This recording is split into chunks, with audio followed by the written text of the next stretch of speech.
The remarkable statement that came out of the White House, because two petitions had been launched at them calling for disclosure of any government information on extraterrestrial life and on any kind of evidence they might have had of alien contact of any kind. 17,000 citizens joined the two petitions. It works a little bit like the e-petitions in this country. We've had one, of course, already on Hillsborough, another on the EU referendum, and now the latest one, which is going to be on immigration. And a man by the name of Phil Larson, who is the White House chief from the Office of Science and Technology, issued this statement in answer to some of these queries. The US government has no evidence that any life exists outside our planet or that any extraterrestrial presence has contacted or engaged any member of the human race. Which you might think would put an end to all of the tin-foil hattery that goes on with people who think that they've spotted something. As we just heard, we had one report from the M6, Junction 18. What's that red light in the sky? It might well be the top of a transmitter. But Tony Topping is a UFO expert, friend of the show, often heard on TalkSPORT, talking about what he knows. Here's what he makes of the White House statement. Tony, thank you very much indeed for joining us on TalkSPORT, as ever. Not a very big story appeared this week in the newspapers, surprisingly enough, but it was quite a revelatory one. And it was the statement coming out of the White House that basically they said there was no evidence whatsoever to suggest that there is life outside of our planet, and that there was absolutely no suggestion whatsoever that any human on the Earth had come into contact with any extraterrestrial beings. What do you make of that? Yeah, it's interesting, Mike, isn't it? Great to be back on TalkSport, and it's interesting to note your remarks there, because this started off with a petition on the White House website by a company, somebody called, it was something called We the People. Right. We have something called eGov, I think it is, here in the UK. And the precise quote was that the US government has no evidence that any life exists, as you said, outside our planet, or that an extraterrestrial presence has is here or has contacted any member of the human race, which is a blatant lie. Is it? It's a blatant lie, and the reason why it's a blatant lie is because the White House and every US president since Truman, and even Mussolini and even Hitler, and even Stalin as world leaders were involved in the UFO phenomenon at some level.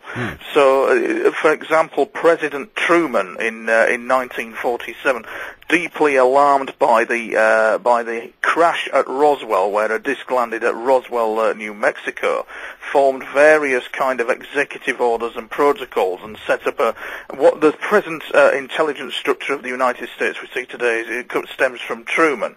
And what they did is he brought together all kinds of people to form what was called Majestic 12 or Majority 12, and this was to monitor very closely the UFO situation that was currently going on over the United States. Now, interestingly enough, in 1952, there was something called the Washington UFO flap, where a load of UFOs flew over the White House, and this clearly alarmed President Truman. And he called in one of his generals. I've forgotten the general's name off the top of my head. He called him in and indicated to him that he wanted continual updates as to what was going on with the UFO situation, but not to leave a paper trail. So the constant theme has been to cover one's tracks and not leave a paper trail. Even Nick Pope, who comments on UFOs in the UK, was also trained in psychological operations in the MOD, and he also would say that you don't leave a paper trail. So there's no paper trail. The other thing that is of interest for your listeners is, of course, the other president, which was President Reagan, who turned round to Steven Spielberg during a premiere filming of the E.T., and his quote was, "I bet there are 6 people in the room who know how true this is," which is very interesting indeed. So there's this kind of, I would suggest though, Mike, that the current president probably doesn't have a clue what's going on about all this, and has probably never bothered to look into it. There's a famous speech by President Clinton, former President Clinton, given a dinner party in Hong Kong, and he was asked directly, did he know about the Roswell UFO incident? Now, he said that he had delved around, he'd had a look about the subject, but couldn't come up with anything concrete to say that it existed. However, there was another situation that was reported by Dr. Stephen Greer when he was doing his disclosure projects, where they had dug around, Mike, and discovered all kinds of classified project numbers and headings that were to do with the black budget and UFOs, which is very interesting because he supplied one of these project names was called Magic Ops as an example. This name was some kind of classified project that the government was working on. It was to do possibly with the UFO situation. And so this information was passed to the Joint Chief of Staff of the time, who was at the pen, and of course that's probably the highest military man in America, you know, high-ranking officer. The story goes that the man at the time, who was the Joint Chiefs of Staff, picked up the phone and said, "I am, of course, the Joint Chiefs of Staff. Can you tell me what's going on, please, with this project number and this code?" And they couldn't give him any details. They couldn't actually give him any details, and they put the phone down on him and refused to give any details whatsoever. And interestingly enough, Mike, that leads on to the other thing that runs in tandem with that, with our Chief of Defence Staff, Admiral Sir Peter Norton, who was Chief of Defence Staff and Secretary of NATO, and he was going wild because information was continually being denied to him regarding the UFO situation. Wherever he turned to make inquiries about it, he was blocked completely. So there's this kind of classified situation going on that appears to be out of reach of the White House and out of reach of the Office of President. So what you're saying is really that this statement that was issued by Phil Larson, who's apparently the head of the White House Office of Science and Technology and Space, is not necessarily a lie, because it may be just that he hasn't been able to find anything out from those people who have been investigating. Correct, yeah, that's absolutely correct. And also it's that classic thing of don't answer questions you're not asked. So he's referring to the government. However, the military is a different thing altogether.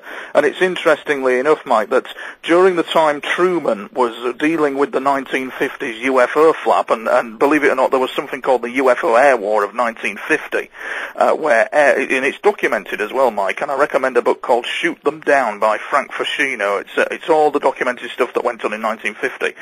They turned around to Churchill when he was making inquiries, did the Americans, and said, "There's nothing to worry about, it's all a joke." Meanwhile, their planes were getting shot out the sky, there were UFOs flying all over the place, and they were even advertising in the American press for more artillery observers and anti-aircraft personnel to cope with the situation, and they truly kept the lid on it, Mike. The lid was being truly kept on it. So, but of course, back in the 50s, there was an awful lot of strange things going on. I mean, it was at the height of the Cold War. But it was. There's talk of people in the Arizona desert and in New Mexico working on the types of technology that supposedly maybe the Nazis would be working on, about flying saucers and discs that could fly through the air in a way which would mimic what a flying saucer was. You know, so I mean, you know, there are possible explanations for some of the mysterious goings on, I suppose, which are not necessarily going to lead you to believe that it was all about objects coming in from outer space. There is a memo doing the rounds, or was doing the rounds, which was to do with the Roswell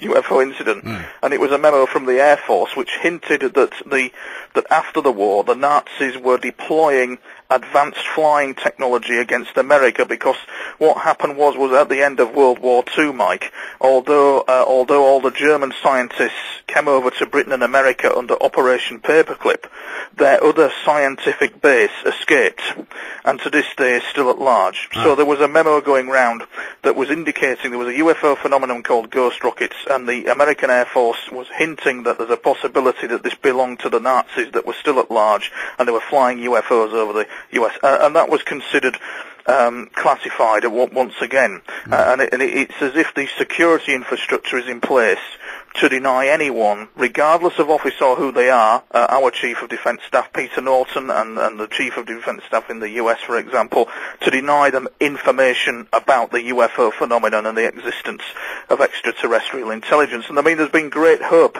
for President Obama, that everybody's hoping in our subject field that he's going to disclose, that he's going to go for it. The head of his transition team, I think John Podesta, argued that the public need to know, they can handle the truth on the situation, and above all, it's the law for them to know, because it's unconstitutional, you know. And I mean, and that, I guess, leads on to another question, that if indeed, say for example, the situation was that there had been some kind of incident a long time ago, maybe in the 50s, maybe since then, that would be one thing.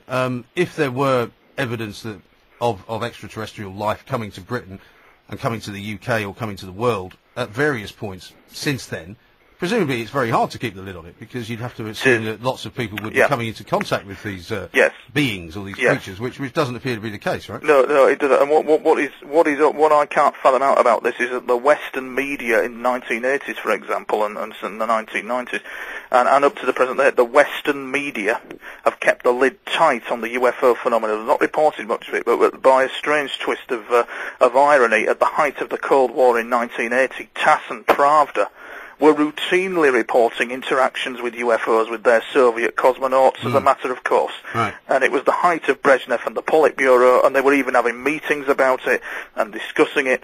So for some reason, Mike, it's not a question, for me, it's not a question of whether UFO exists. It's a question of they do exist, they are here. Why the cover-up and why the silence from the point of view of researchers like myself? Why is that occurring? What is the reason? So as far as the UFO community is concerned, this statement is not really worth the paper it's written on. Then. No, it's not going to be the end of anything. No, it's not. It's not worth it. It's a blatant lie. It's an absolute blatant lie, and you've really got to do the research and really get stuck in to discover for example, the secrecy acts that America imposed on its citizens regarding UFO documents has also not been mentioned by the White House, which is quite serious. But, for example, we had a scenario where researchers were applying for UFO documents, and they got them under the Freedom of Information Act, only to discover that it had been revoked and the document had become classified, and therefore they were committing an offence. Because it would make more sense, would it not, if they were in possession of documents which proved that they had investigated the possibility of UFOs and they found nothing, that they could just release those documents? Yes, it would make more sense, wouldn't it? I mean, I totally agree with you. I mean, it would make more sense. The thing is, if you look very closely, there's different governments reacting differently to the UFO scenario. For example, the Chilean government is quite acceptable on the issue of UFOs, has even set up its own government department, and is thoroughly working very closely with an American UFO organisation to investigate what has been going on. The Belgium Ministry of Defence, when the Belgium UFO triangle flew over Belgium in the early 1980s, 1990s, late 1980s, should I say, and their man stepped forward and said, well, we think that this craft is under extraterrestrial control, it's not human. But there was silence from the UK. There was silence from all the other countries. That there is the rumour that all English-speaking nations met in a certain year and decided that the UFO phenomenon and the question of alien intelligence was to be kept quiet and kept classified. And why do you think they would want to do that? That's the big question. That's the big question, Mike. And I think we still have to look to 1950s UFO research, whereby governments were getting very panicky at the time, or the US was anyway, from the research I read, with an indication that these things were possibly unfriendly and hostile. And the fact of the matter is that they didn't want to report to the public or make public that they had no control over this situation, and they still don't to this day. These UFOs still come into our airspace quite routinely, still come out again, and no aircraft can appear to actually currently intercept them. Although there was recently an incident in Vietnam, I think about 2 years ago, where one was shot out the sky, and you see it coming down to Earth. So there's still reported all across the world UFO crashes from 1932 to about 1947. I mean, there was even one reported in England. The English were involved in a UFO crash in Sweden just at the end of the war. That was reported by a female television celebrity. I've forgotten her name, Mike, but she was speaking to Louis Mountbatten at a dinner party, and Mountbatten, who was interested in UFOs, did mention that they had been involved in a crash. So the White House statements that are being made here, that paragraph that has been issued, is in the grand scheme of things, is just blatant baloney, in my opinion. Okay. Well, Tony, thank you as ever for joining us. Lots of interesting information for us to think about and to mull over. It's all kind of anecdotal and it's all unprovable, unfortunately. Of course, but I'm sure the debate will rage on. Tony.